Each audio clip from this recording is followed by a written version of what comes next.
Philip Woolen.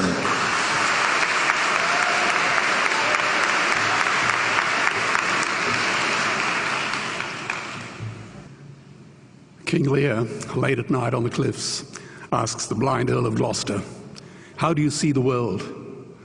And the blind man Gloucester replies, "I see it feelingly. And shouldn't we all? Animals must be off the menu because tonight they are screaming in terror in the slaughterhouses, in crates and in cages, vile, ignoble gulags of despair." You see, I heard the screams of my dying father as his body was ravaged by the cancer that killed him. And I realized I'd heard those screams before.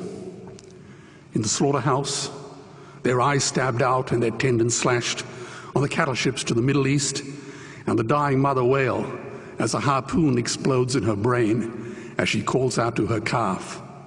Their cries were the cries of my father. And I discovered that when we suffer as equals. And in their capacity to suffer, a dog is a pig, is a bear, is a boy. Meat today is the new asbestos, more murderous than tobacco. CO2, methane and nitrous oxide from the livestock industry are killing our oceans with acidic, hypoxic dead zones. 90% of small fish are ground up into pellets to feed to livestock. Vegetarian cows today are the world's largest ocean predators. The oceans are dying in our time. By 2048, all our fisheries will be dead, the lungs and the arteries of the earth. Billions of bouncy little chicks are ground up alive simply because they are male. Only 100 billion people have ever lived. 7 billion people live today. And yet we torture and kill 2 billion sentient living beings every week. 10,000 entire species are wiped out every year because of the actions of one. And we're now facing the 6th mass extinction in cosmological history. If any other organism did this, a biologist would call them a virus. It is a crime against humanity of unimaginable proportions. But happily, the world is changing. 10 years ago, Twitter was a bird sound. www was a stuck keyboard. Cloud was in the sky. 4G was a parking space. Google was a baby's burp. Skype was a typo. And Al-Qaeda was my plumber. Victor Hugo said, "There is nothing more powerful than an idea whose time has come." Well, animal rights today is now the greatest social justice issue since the abolition of slavery. Do you know there are over 600 million vegetarians in this world? And that is bigger than the United States, England, France, Germany, Spain, Italy, Canada, Australia, New Zealand, all put together. If we were one nation, we would be bigger than the 27 nations of the European Union. Can you believe that? And despite this massive demographic footprint, we are still drowned out by the raucous hunt and shoot and killing cartels who believe that violence is the answer when it should not even be a question. Meat kills animals, kills us, and is killing our economies. Medicare has already bankrupted the United States. They will need $8 trillion invested in treasury bills just to pay the interest, and they have precisely zero. They could shut down every school, Army, Navy, Air Force, Homeland Security, Marines, CIA, and FBI, and they still will not have the money to pay their doctor bills. And our Cornell and Harvard say that the optimum amount of meat in a healthy human diet is precisely zero. Water, as you know, is the new oil. Nations will soon be going to war for it. Underground aquifers that took millions of years to fill are now running dry. It takes 50,000 liters of precious drinking water to make 1 kilo of beef. Today, 1 billion people are hungry. 20 million people will die from malnutrition. Cutting meat by only 10% will feed 100 million people, and eliminating meat will end starvation forever. If everyone ate a Western diet, we would need 2 planet Earths to feed us. We've only got one, and she is dying. Greenhouse gas emissions from livestock is 50% greater than transport, as Peter said. Cars, trains, buses, ships, lorries, the whole lot. And as I travel around the world, I see poor countries who sell their grain to the West while their own children starve in their arms. And the West feeds it to livestock so we can eat a steak? Am I the only one who sees this as a crime?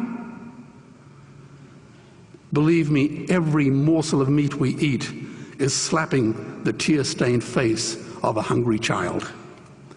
When I look into her eyes, do I remain silent? The earth can produce enough food for everyone's need, but not enough for everyone's greed. We are facing the perfect storm. If any nation had developed weapons that could wreak such havoc on the planet, we would launch a preemptive military strike and bomb it back into the Bronze Age. But it's not a rogue state, it's an industry. The good news is we don't have to bomb it. We can just stop buying it. Sir George Bush was wrong. The axis of evil does not run through Iraq, Iran, or North Korea. It runs through our dining tables. Weapons of mass destruction are our knives and forks. Our proposition is the Swiss Army knife of the future. It solves our environmental, water, human health problems and ends cruelty forever. The Stone Age didn't end because we ran out of stones. This cruel, disgusting industry will end because we run out of excuses. Meat is like the 1 and 2 cent coins. It costs more to make than it's worth. And I come from the bush. Farmers are the ones with the most to gain. Farming won't end, it would boom. Only the product line will change. Farmers would make so much money they won't even bother counting it, and I'd be the first to applaud them. Governments would love us. New industries would emerge and flourish. Health insurance premiums would plummet. Hospital waiting lists would disappear. Hell, we'd be so healthy, we'd have to shoot someone just to start a cemetery. So tonight I have 2 challenges for the opposition. 2 challenges. Meat causes a wide range of cancers and heart disease. Would they name one disease caused by a vegetarian diet? And 2, I'm funding the Earthlings trilogy. If the opposition is so sure of their ground, I challenge them to send a copy of the Earthlings DVD to all their colleagues and all their customers. Go on, I dare you.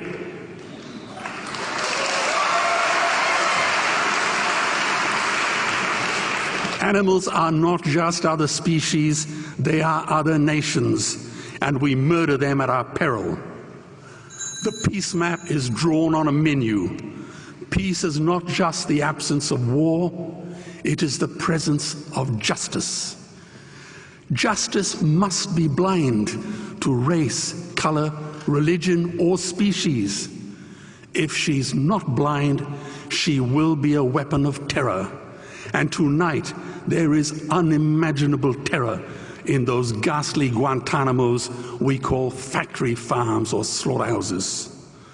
Believe me, if slaughterhouses had glass walls, we wouldn't be having this debate tonight. You see, I believe another world is possible. And on a quiet night, I can hear her breathing.